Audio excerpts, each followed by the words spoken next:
The stock market can feel like a total roller coaster, right?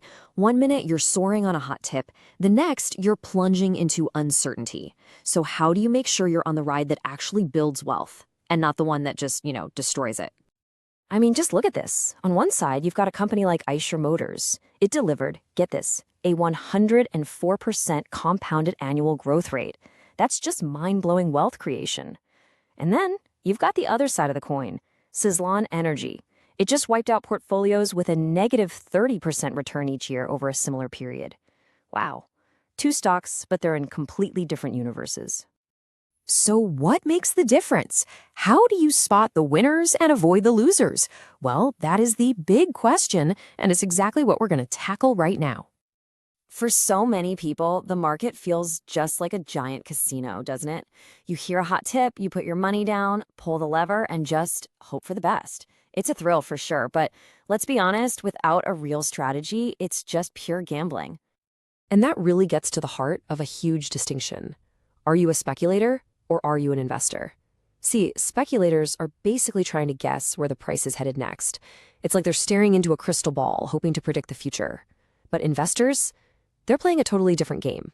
They're focused on something real, understanding the true underlying value of the business itself. And this is how you make that shift. It's called fundamental analysis. This is the process that turns you from a gambler into an investor. It's all about digging into the actual business to figure out what it's really worth and learning to completely tune out all that chaotic, day-to-day market noise. Think of a company's financial statements as its official blueprint. I mean, it's simple, right? If you want to know how a building is put together, you look at the plans. Well, if you want to understand how a business is really built, you've got to look at its financials. So this blueprint, it's really made up of three key documents.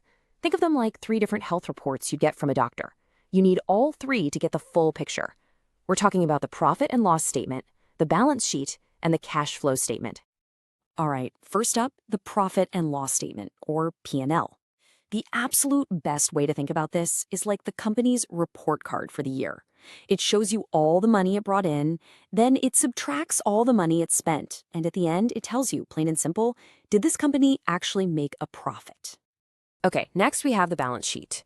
Now, if the P&L is a report card over time, the balance sheet is like a financial snapshot taken on one single day. It gives you this crystal clear picture of everything the company owns, we call those assets, and everything it owes, its liabilities.